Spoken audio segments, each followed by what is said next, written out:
அவர் பார்த்தால் கனிமொழி, நாடாளுமன்றத்தில் பேசினா கர்ஜனை மொழி. அதுக்கு பிறகு தமிழ்நாட்டு அரசியலை கொண்ட எல்லா கட்சிகளுமே திமுகவை அழிப்போம் ஒழிப்போம் சொன்னாங்க. ஏன் இப்பவும் அதிமுக தொடங்கினப்போ நம்முடைய கொள்கை அண்ணாயிசம்னு சொன்னாங்க. அதை இப்ப பழனிசாமி அவர்கள் அடிமையிசம்னு மாற்றி அமித்ஷாவே சரணம்னு மொத்தமா சரண்டர் ஆகிட்டார். காலையே விழுந்த பிறகு முகத்தை மூட கட்சி எதுக்குன்னு தான் எல்லோரும் கேட்கிறாங்க. அடக்கு முறைக்கு இங்க நோ என்ட்ரி தான், ஆதிக்கத்துக்கு இங்க நோ என்ட்ரி தான், திணிப்புக்கு இங்க நோ என்ட்ரி தான், மொத்தத்தில் இங்க பாஜகவுக்கு நோ என்ட்ரி தான். 3 முறை ஒன்றியத்தை தொடர்ந்து ஆட்சி அமைச்சோம். தமிழ்நாட்டில் மட்டும் உங்களுடைய மோடி மஸ்தான் மேல பலிக்கலையே. இன்னுமா எங்களை பத்தி உங்களுக்கு தெரியல? தமிழ்நாட்டை தலைகுனிய விடமாட்டேன். திராவிட மாடல் 2.0 ஆட்சி நிச்சயம் அமையும்.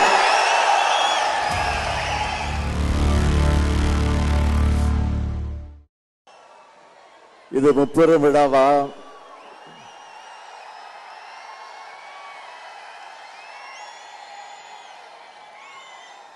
விரைவில் நாம் சந்திக்க இருக்கக்கூடிய வெற்றி விழாவா?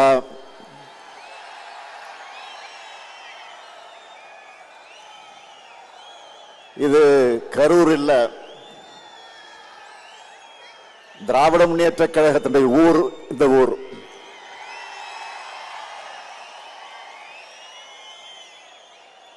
இது கரூர் இல்ல, திராவிட முன்னேற்ற கழக ஊர். இந்த ஊர்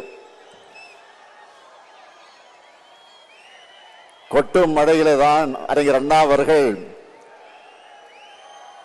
இதே நாளில் வடசென்னை பகுதியில் அமைந்திருக்கக்கூடிய ராபின்சன் பூங்காவிலே தொடங்கி வைத்த போது கொட்டுகின்ற மழையில தொடங்கி வைத்தார்கள். கொட்டுகின்ற முறையில தொடங்கி வைத்த இந்த கழகம் 75 ஆண்டு காலம் மட்டுமல்ல, 100 ஆண்டு நாம் காண போகிறோம்.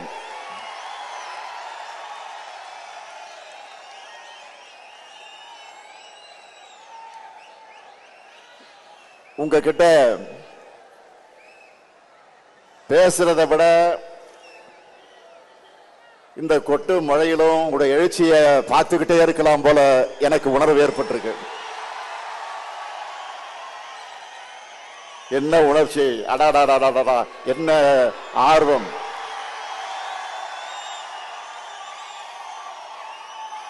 என் உயிரோடு கலந்திருக்கக்கூடிய முத்தமிழங்க தலைவர் கலைஞர் அவர்களின் உடன்பிறப்புகளே,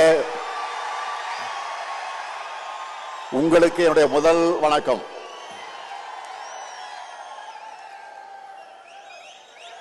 உடல்நிலை காரணமாக வர முடியாத சூழ்நிலையில இந்த நிகழ்ச்சிகள் அனைத்தையும் தொலைக்காட்சியில நேரடியாக தொலைக்காட்சியில பார்த்து கொண்டிருக்கக்கூடிய பொதுச் செயலாளர் அண்ணன் துரைமுருகன் அவர்களுக்கும் என்னுடைய வணக்கம். அவர் வர முடியாத காரணத்தால் தான் அவருடைய பொறுப்பை இன்றைக்கு பொருளாளர் TR பாலு அவர்கள் ஏற்றுக்கொண்டு தலைமை பொறுப்பை ஏற்றுக்கொண்டு இந்த நிகழ்ச்சியை நடத்தி கொண்டிருக்கிறார். அவருக்கும் என்னுடைய வணக்கம். முதன்மை செயலாளர் K. நேரு அவர்களே,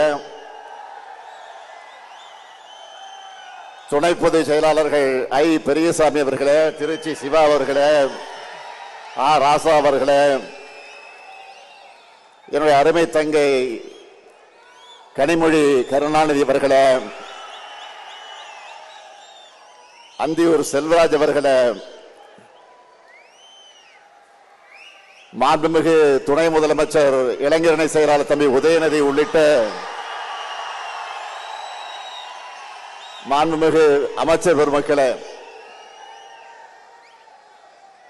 வரவேற்புரை ஆற்றியிருக்கக்கூடிய கரூர் மாவட்ட கழகத்தினுடைய செயலாளர்,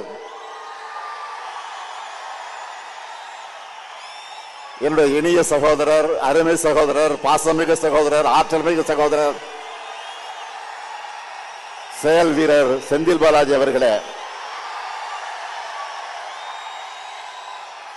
மாவட்ட கழக ஆற்றல் மிக்க மாவட்ட கழகத்தினுடைய செயலாளர்களே, நாடாளுமன்ற சட்டமன்ற முன்னாள் இந்நாள் உறுப்பினர்களே,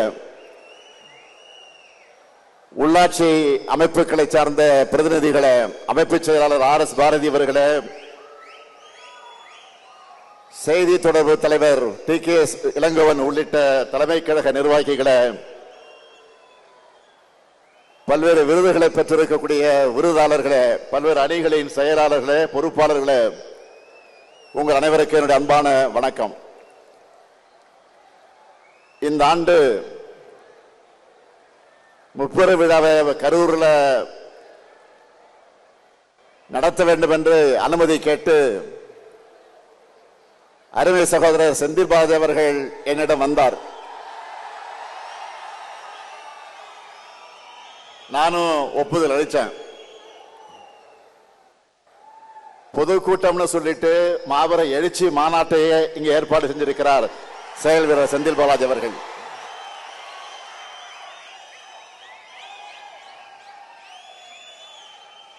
நாம கோடு போட சொன்னா ரோடு போடுவாரு.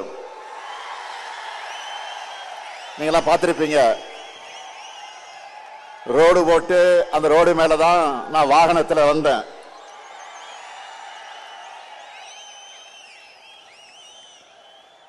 மேற்கு மண்டலத்தில் எதிரிகளுக்கெல்லாம் ஒரு சிம்ம சொப்பனமாக இருக்கக்கூடியவர் தான் நம்முடைய செந்தில் பாலாஜி அவர்கள்.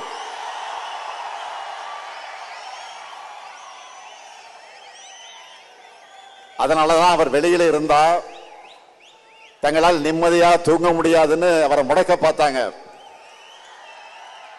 ஆனா அவரை முடக்க முடியுமா?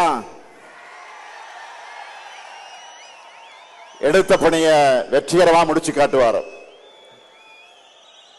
நான் உறுதியா சொல்றேன்,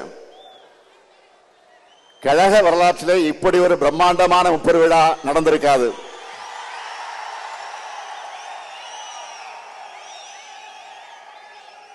கொட்டுக்கிட்ட மழையாக இருந்தாலும் அதையெல்லாம் பொருட்படுத்தாம நீங்க எல்லாம் கொடையை பிடிச்சுக்கிட்டு நாக்கால தூக்கி தலைமையில வச்சுக்கிட்டு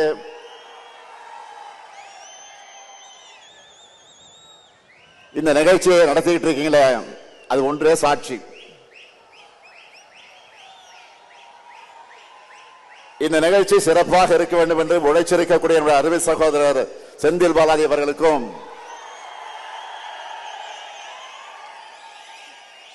அவருக்கு துணை நிற்கக்கூடிய கரூர் மாவட்ட கழக நிர்வாகிகள் அனைவருக்கும் என்னுடைய பாராட்டுக்கள், வாழ்த்துக்கள்.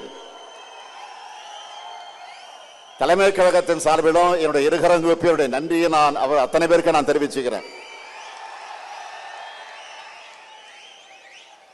14 வயசுல கருப்பு சிவப்பு கொடி பிடிச்சு கழகம் கழகம்னு உழைக்க தொடங்கின என்ன இந்த இயக்கத்துடைய தலைமை பொறுப்புக்கு கொண்டு வந்திருக்கக்கூடியவர்கள் நீங்க. ஓயாமல் உழைக்கிற உதயசூரியன்களான உங்களை ஒவ்வொரு முறை சந்திக்கும் போது எனக்கு ஒரு புது எனர்ஜி வந்துடும். காடு மேடு இரவு பகல் மழை வெள்ளம் அடக்குமுறைகள் போராட்டங்கள் சிறைச்சாலைகள்னு இங்கே எல்லோரும் போராடிதான் என்னை இன்றைக்கு நீங்க தலைவராக்கி இருக்கீங்க. மக்களுடைய ஆதரவோடு இன்னைக்கு நாடே திரும்பி பார்க்கக்கூடிய நம்ம திராவிட மாடல் அரசையும் நீங்க தான் உருவாக்கி என்னை முதலமைச்சர் பொறுப்பில் உட்கார வச்சீங்க. உங்களை சந்திக்கிறதை விட எனக்கு வேற என்ன மகிழ்ச்சி? முப்பெரு விழா என்றால் பகுத்தறிவு புகழவன் தந்தை பெரியார் பிறந்த நாள், பேரறிஞர் பெருந்தகறிஞர் அண்ணா பிறந்த நாள், அறிவிக்கமாம் திராவிட முன்னேற்ற கழகம் உதயமான நாள் ஆகிய மூன்றையும் சேர்த்து இந்த திராவிட மாதத்தில் முப்பெரு விழாவை நாம் கொண்டாடுகிறோம். இந்த விழாவில் நாம் கடந்து வந்த பாதையை திரும்பி பார்த்து அதில் உள்ள மேடு பள்ளங்களை திருத்திக்கவும், நாம் அடுத்து செல்லவுள்ள பாதையை வெற்றி பாதையாக செப்பனிடவும் ஓரிடத்தில் ஒன்று கூடியிருக்கிறோம். கூடி கலையும் விழாவாக இல்லாமல் அறிவார்ந்த உரையாடல்களை நிகழ்த்தி கருத்தாளமிக்க எண்ணங்களை பகிர்ந்து கொள்கைகளை கூர்திட்டும் நிகழ்வாக இந்த நிகழ்ச்சி நடந்துகிட்டு இருக்கு. அதனாலதான் திராவிட கொள்கை தூக்கி பிடிச்சு உழைச்சவங்களுக்கு மரியாதை செஞ்சு விருதுகளை வழங்குகிறோம். இந்த ஆண்டு பகுத்தறிவு புகழ் தந்தை பெரியார் பெயரிலான விருதை கழகத்தினுடைய துணை பொதுச் செயலாளரும் நாடாளுமன்ற குழு தலைவருமான என்னுடைய அருமை தங்கை கனிமொழி பெற்றிருக்கிறார். அவர் பார்த்தால் கனிமொழி, நாடாளுமன்றத்திலே பேசினா கர்ஜனை மொழி. திராவிட இயக்கத்துடைய திருமகளா, பெரியாரின் பேத்தியா பார்லிமெண்ட்ல ஒலிக்கிறார். அடுத்த பேரங்க அண்ணா பெயரிலான விருதை நம்முடைய அண்ணன் சுவ சீதாராமன் அவர்கள் பெற்றிருக்கிறார். அரசு ஊழியராக இருந்த இவரை ராஜினாமா செஞ்சுட்டு வான்னு, கழக பணியாற்ற வான்னு நம்ம தலைவர் கலைஞர் அழைச்சார். எப்போதும் தலைவர் கலைஞருடைய சொல்லை தட்டாத உண்மையான தொண்டர் அண்ணன் சுப சீதாராமன் அவர்கள். அடுத்து தமிழக தலைவர் கலைஞர் பெயரிலான விருதை நூற்றாண்டு கண்டவர் அண்ணன் சோமா ராமச்சந்திரன் அவர்கள் பெற்றிருக்கிறார். மிசா காலத்தில் ஓராண்டு காலம் என்னோடு ஒரே கொட்டடியில் இருந்தவர் அண்ணன் சோமா ராமச்சந்திரன் என்பது எனக்கு கிடைச்ச பெருமை. அடுத்து புரட்சி கவிஞர் பாவேந்தர் பாரதிதாசன் பெயரிலான விருதை மறைந்த அண்ணன் குளித்தலை சிவராமன் அவர்களது குடும்பத்தினர் பெற்றிருக்கிறாங்க. கலைஞர் அவர்கள் முதலா போட்டியிட்ட குளித்தலை தொகுதிக்கு ஆரவர். அவருக்கு சிறப்பு செய்ய அறிவிச்ச இந்த விருதை அவர் பெற முடியாமல் போயிருந்தாலும் நம்முடைய இதயங்களில் அவர் குடியிருக்கிறார், நிறைஞ்சிருக்கிறார். அடுத்து இனமான பேராசிரியர் பெயரிலான விருதை அண்ணன் மருதூர் ராமலிங்கம் அவர்களுக்கு வழங்கியிருக்கிறோம். தலைவர் கலைஞரிட்ட கட்டளைகளை தவறாமல் நிறைவேற்றின செயல் வீரர் அவர். ஒடுக்கப்பட்ட மக்களுக்காக ஓயாமல் பாடுபட்டவர், இன்றைக்கும் உழைத்துக் கொண்டிருக்கக்கூடியவர். அடுத்து என்னுடைய பெயரிலான விருது அண்ணன் பொங்கலூர் பழனிசாமி அவர்கள் பெற்றிருக்கிறார். மொழி போராட்டம் உருவாக்கின தலகத்தர்கள் அவரும் ஒருவர். கொங்கு வேளாளர் சமுதாயத்தை பிற்படுத்தப்பட்டியலை சேர்க்க அவருடைய லெட்டர் பேர்ல தான் கோரிக்கை ஏற்கப்பட்டதுன்னு தலைவர் கலைஞர் தன் கைப்பட எழுதினார். அடுத்து முரசொலி அறக்கட்டளையின் சார்பில்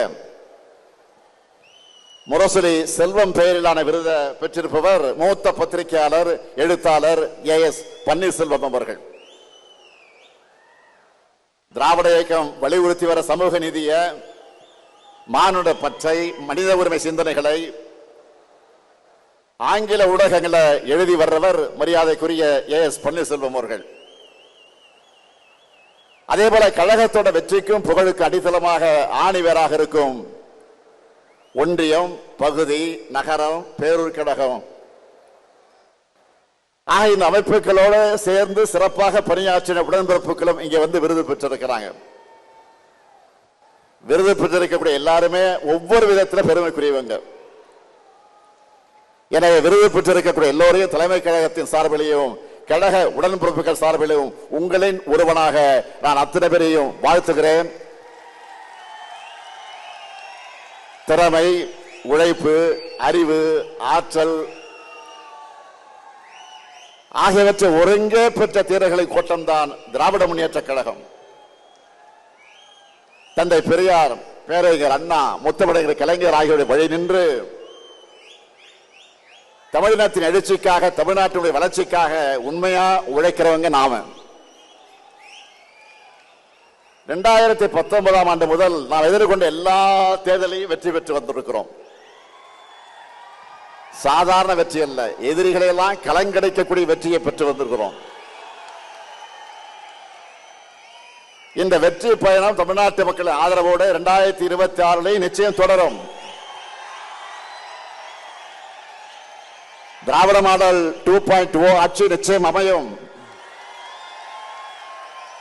நான் பெருமையோடு சொல்றேன், இந்தியாவில் ஆயிரக்கணக்கான அரசியல் இயக்கங்கள் இருக்கு. எந்த இயக்கத்திலும் உங்கள மாதிரி கொள்கை உணர்வு தொண்டர்கள் இருக்க மாட்டாங்க, இப்படி கடுமையா உழைக்க மாட்டாங்க. கழகம் நம்மை காத்தது, நாம் கழகத்தை காக்கணும் என்று உழைக்கிற உங்களை போன்ற உடன்பிறப்புகள் இருக்கும் வரை எந்த கொம்பனாலும் திராவிட முன்னேற்ற கழகத்தை தோற்கடிக்க முடியாது. உங்களுக்கு தலைமை தொண்டனாக இருக்கிறது என் வாழ்க்கையிலே நான் பெற்ற பெரும் பேறு. உங்கள் உழைப்பை தொடர்ந்து கொடுத்து திராவிடம் உயர்த்த தமிழ்நாட்டை தலைகுனிய விடமாட்டோம்னு 2026 தேர்தலையும் நீங்க களப்பணியாற்றணும். அதன் மூலமாக தொடர்ந்து திமுக ஆட்சி அமைஞ்சதுன்னு நம்ம புது வரலாறு படைக்கணும். வரலாறு படைக்கலாமா? வரலாறு படைக்கலாமா? தயாராகிட்டீங்களா? தயாராகிட்டீங்களா? அதுக்காகத்தான் ஓரணியில் தமிழ்நாடுன்னு ஒரு பரப்புரையை முன்னெடுத்து தமிழ்நாடு முழுக்க எல்லா கிராமங்களுக்கும் சென்று எல்லா வீடுகளுக்கும் சென்று 1 கோடிக்கும் அதிகமான குடும்பங்களை நம்ம இயக்கத்தில் ஒன்றிணைச்சிருக்கிறோம். 1 கோடி குடும்பங்கள் நம்ம நம்பி இணைந்திருக்காங்க என்றால் அந்த நம்பிக்கைக்கு என்ன காரணம்? தமிழ்நாட்டை காக்கும் காவல் அரண் திராவிட முன்னேற்ற கழகம் மட்டும்தான். அதுக்கு துணையாக இருப்போம்னு அவங்களுக்கும் இன்றைக்கு ஒருங்கிணைந்திருக்கிறாங்க. தமிழ்நாட்டுடைய வளர்ச்சிக்கு இடையூறு செய்கிறது எந்த கொள்கைன்னு மக்களுக்கு நல்லா தெரியும். அது காவி கொள்கை. 2000 ஆண்டுகளா அந்த கொள்கைக்கு எதிராக திராவிடம் இந்த இயக்கம் போராடிக்கிட்டு இருக்கு. இன்னைக்கு அந்த கொள்கையோட அரசியல் முகம் யாரு? பாஜக. ஒன்றியத்தினால பாஜக அரசோடு நம்ம தொடர்ந்து போராடிக்கிட்டு இருக்கிறோம். 2 நாட்களுக்கு முன்பு கூட எதிர்க்கட்சி தலைவர் பழனிசாமி அவர்கள் என்ன பேசி இருக்கிறாரு? கடந்த அதிமுக ஆட்சியை காப்பாற்றினத பாஜக தான் உண்மையை பேசி இருக்கிறார். அந்த கைப்பாவை அரசை தமிழ்நாட்டு மக்கள் தூக்கி எறிய திமுக தான் காரணம்னு நம்ம மேல பாஜக வன்மத்தை கொட்டிட்டு இருக்கிறாங்க. அதனாலதான் தொடர்ந்து நமக்கு இவ்வளவோ குடைச்சலை கொடுத்துக்கிட்டு இருக்கிறாங்க. அதை பார்த்து முடங்கிடுவோம்னு நினைச்சாங்க.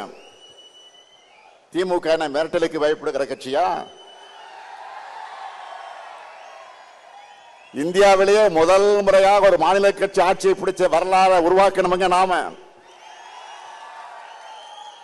71 ஆண்டு கால ஹிஸ்டரி இருக்கு நமக்கு.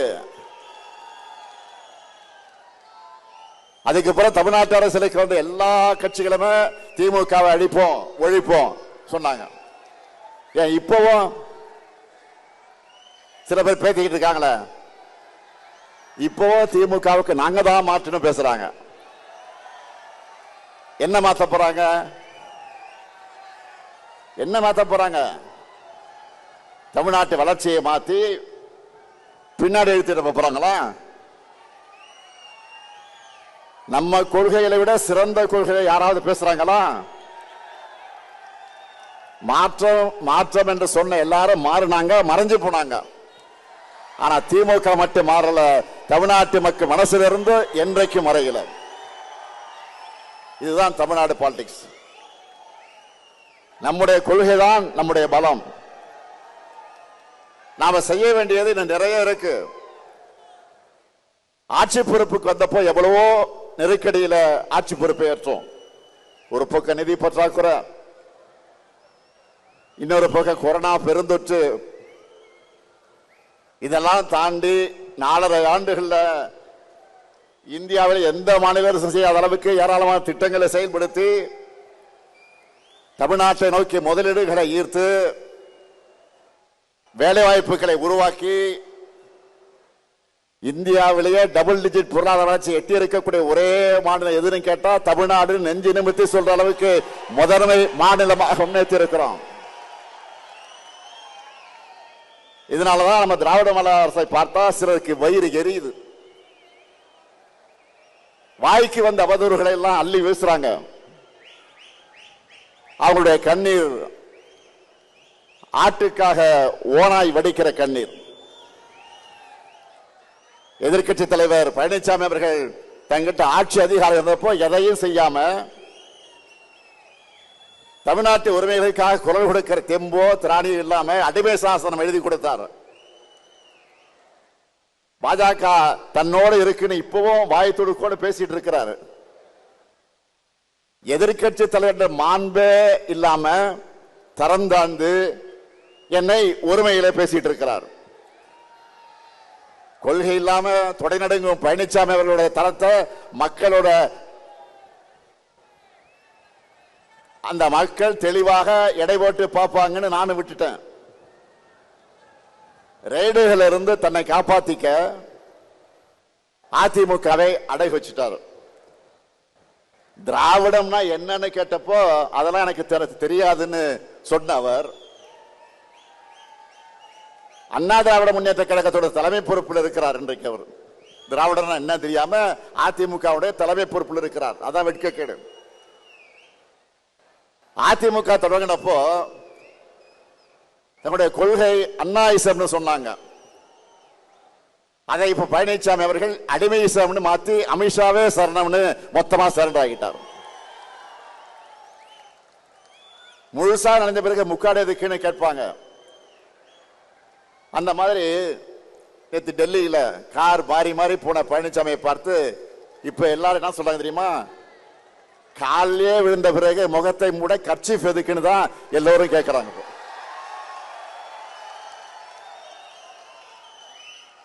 இதுல அவருடைய திறந்தாழ்ந்த பேச்சுக்கெல்லாம் நான் பதில் சொல்லணுமா? தேவையில்லைதான். ஆனா மக்களாட்சியில மக்களுக்கு மதிப்பளிச்சு பதிலளிக்க வேண்டிய பொறுப்பு கடமை நமக்கு இருக்கு. அதை வெறும் சொல்லால அல்ல, செயல்களாலும் திட்டங்களாலும் பதில் சொல்லிட்டு இருக்கிறோம். கலைஞர் மகளிர் உரிமை திட்டம், விடியல் பயண திட்டம், காலை உணவு திட்டம், புதுமை பெண் திட்டம், தமிழ் புதல்வன் திட்டம், நான் முதல்வன் திட்டம், மக்களை தேடி மருத்துவம், இன்னுயிர் காப்போம், நம்மை காக்க 48, ஊட்டச்சத்தை உறுதி செய், தோழி விடுது, கலைஞர் கனவு இல்லம், உங்களுடன் ஸ்டாலின், நலங்காக்கும் ஸ்டாலின், தாயுமானவர் திட்டம், அன்பு கரங்கள்னு லிஸ்ட் பெருசா இருக்கு. என்னுடைய பலன்களை பத்தி நான் சொல்றதை விட இந்த பயன்களை பத்தி நான் சொல்றதை விட கோடிக்கணக்கான மக்களை தினமும் சொல்லிக்கிட்டு இருக்கிறாங்க. அது மட்டுமல்ல, ஒன்றிய பாஜக அரசோட மக்கள் விரோத செயல்பாடு அனைத்தையும் துணிச்சலா நேருக்கு நேர் ஏத்துக்கிட்டு இருக்கிறோம். தொகுதி மறைவரன்னு சொன்ன உடனே அதை எதிர்த்து நிற்கிறோம். கவர்னரை வச்சு நம்மை முடக்க நினைச்சா சட்ட ரீதியா அதை எதிர்த்து நிற்கிறோம்.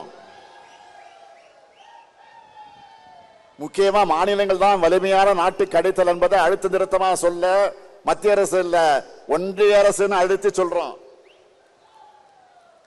இப்படி போராடி போராடி தமிழர்களை தமிழ்நாட்டை தலை நிமிர்த்துகிறோம். இப்படி தலை நிமிர்ந்த தமிழ்நாட்டை ஒரு நாளும் தலைகுனிய விட மாட்டோம். அதனால்தான் சொல்றேன், பேரறிஞர் அண்ணாவுடைய கொள்கை பட்டாளமே, தலைவரை கலைஞருடைய உயிரினும் உயிரான உடன்பிறப்புகளே, தனி நபர்கள் தோன்றுவார்கள் மறைவார்கள், கட்சிகள் வரும் போகும், ஆனா தமிழ்நாட்டினுடைய தனிப்பெருமை நிரந்தரமானது, தமிழ் மொழியுடைய சீரழிமை நிரந்தரமானது, நம்முடைய மக்களுடைய உரிமை காக்கப்படணும். இந்த தமிழ் மண் தான் நமக்கு எல்லாத்தையும் கொடுத்துச்சு. இந்த மண்ணை காக்கிற பொறுப்பு கடமையும் நமக்குத்தான் இருக்கு. டெல்லி நம்ம மேல எப்படியெல்லாம் ஆதிக்கம் செலுத்துறாங்க, ஒன்றா ரெண்டா இந்தி மொழியை திணிக்கிறாங்க. நம் மாணவர்களை பலி வாங்கக்கூடிய நீட் தேர்விலிருந்து விலக்கு தர மறுக்கிறாங்க. நம்ம பசங்க படிக்கிறதுக்கான கல்வி நிதியை கூட விடுவிக்க மறுக்கிறாங்க. கீழடியின் தொன்மையை மறைக்கிறாங்க. வாக்காளர் பட்டியல் திருத்தம் என்ற பெயர்ல நம்மோட வாக்குரிமையை பறிக்கிறாங்க. ஆனால் அண்ணாலும் சரி இன்னாலும் சரி என்னாலுமே அடக்கு முறைக்கு இங்கே நோ என்ட்ரி தான். ஆதிக்கத்துக்கு இங்க நோ என்ட்ரி தான், திணிப்புக்கு இங்க நோ என்ட்ரி தான், மொத்தத்தில் இங்க பாஜகவுக்கு நோ என்ட்ரி தான். இது பெரியார், அண்ணா, கலைஞர் செதுக்கின தமிழ்நாடு. 3 முறை ஒன்றியத்தை தொடர்ந்து ஆட்சி அமைச்சோம். தமிழ்நாட்டில் மட்டும் உங்களுடைய மோடி மஸ்தான் மேல பலிக்கலையே. இன்னுமா எங்களை பத்தி உங்களுக்கு தெரியல? இங்க இருக்கவங்களுக்கு மட்டும் இல்ல, இந்த 30 விழாவை டிவியில சோசியல் மீடியால பார்த்துக்கிட்டு இருக்கக்கூடிய ஒவ்வொருத்தருக்கும், குறிப்பா இளைஞர்களுக்கு சொல்றேன், தலைமுறை தலைமுறையா நாம போராடி எத்தனையோ பேர் உயிர் தியாகம் செஞ்சு பெற்று தந்த உரிமைகள் எல்லாம் நம் முன்னாடியே பறிபோக அனுமதிக்கலாமா? பாஜகவை போய் நாம தடுத்து நிறுத்தலனா அடுத்த மாநிலங்களே இருக்கக்கூடாது என்பதை நோக்கித்தான் நகருவாங்க. ஏற்கனவே காஷ்மீர் அதுல ட்ரையலை பார்த்துட்டாங்க. எப்படி இந்தி மட்டுமே ஆட்சி மொழின்னு ஒரு நிலை உருவானப்போ தமிழ்நாடு போராடி மொழி போர் நடத்தி ஒட்டுமொத்த இந்தியாவை காப்பாத்திச்சோ, அதே மாதிரி இப்போ ஒரு உரிமை போரை நடத்தி நாட்டை காப்பாற்ற வேண்டிய வரலாற்று கடமை நமக்கு இருக்கு. நாம் இதை செய்யலன்னா நம்ம குழந்தைகளுடைய எதிர்காலம் என்ன ஆகும்? இதுக்கு போராடவில்லை என்று சொன்னால் எதற்கு போராடுவது? இதுதான் முக்கியம். இந்த போராட்டத்தில் முன்கள வீரனா உங்க கூட 23 வயசுல எமர்ஜென்சி எடுத்து ஜெயிலுக்கு போன இந்த முத்துவேல் கருணாநிதி ஸ்டாலின் இருக்க. இந்த மேடையில் என்று உறுதியோடு சொல்றேன், நம்ம தாய்மார்கள், சகோதரிகள், உழவர்கள், இளைஞர்கள், உழைப்பாளர்கள் எல்லோரும் நல்லெண்ணெயும் காக்க தொடர்ந்து உழைப்பேன். தமிழ்நாட்டுடைய ஒவ்வொரு குடும்பத்துக்கும் ஒவ்வொரு மாவட்டத்துக்கு தேவையானதை தொடர்ந்து பார்த்து செஞ்சு கொடுப்பேன். நமக்கு துணையா பெரியார், அண்ணா, கலைஞர் அவர்கள் விதத்த உணர்வு நம்மிடத்தில் இருக்கு. 8 கோடி தமிழ் மக்களோட ஆற்றலும் ஆதரவும் நமக்கு பக்கபலமாக இருக்கு. இதே உறுதியோடு போராடுவோம். இப்ப நாம முன்னெடுக்கிற போராட்டம் ஒரு கட்சிக்கான போராட்டமோ, முதலமைச்சர் பொறுப்புக்கான போராட்டமோ, ஆட்சி அதிகாரத்திற்கான போராட்டமோ இல்லை. தமிழ்நாட்டு மக்களுக்கான போராட்டம், தமிழ்நாட்டுக்கான போராட்டம். இதுக்கு தமிழ்நாடு முழுக்க ஓரணையில் திரளணும்.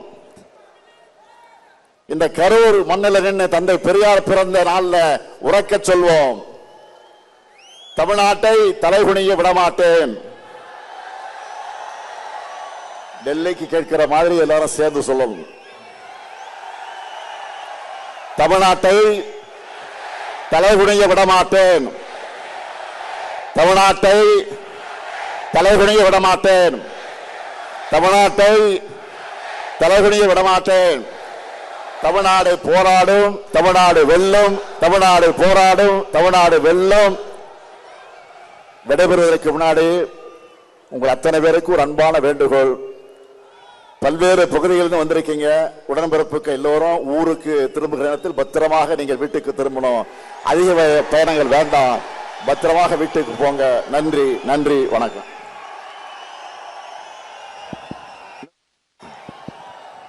இன்னொரு அறிவிப்பு, இங்கே விருது பெறக்கூடிய, விருது பெற்றிருக்கக்கூடிய தங்கை கனிமொழி அவர்கள், அவருக்கு தலைமை கழகத்தின் சார்பில் 3 லட்சம் ரூபாய் நிதி வழங்கப்பட்டது. ஆனால் அந்த நிதியை அவர் திராவிட முன்னேற்ற கழகத்தினுடைய வளர்ச்சி நிதிக்காக பயன்படுத்த என்று சொல்லி திருப்பி தந்து விட்டார். அதேபோல் சோமா ராமச்சந்திரன் அவர்களும் 100 வயதை கடந்திருக்கக்கூடிய அந்த பெரியவர், அவரும் அந்த 3 லட்சம் ரூபாயை கழக வளர்ச்சியை சேர்த்துக் கொள்கின்ற தந்து விட்டார்கள் என்ற அந்த செய்தியும் சொல்லி விடைபெறுகிறேன். நன்றி, நன்றி, வணக்கம்.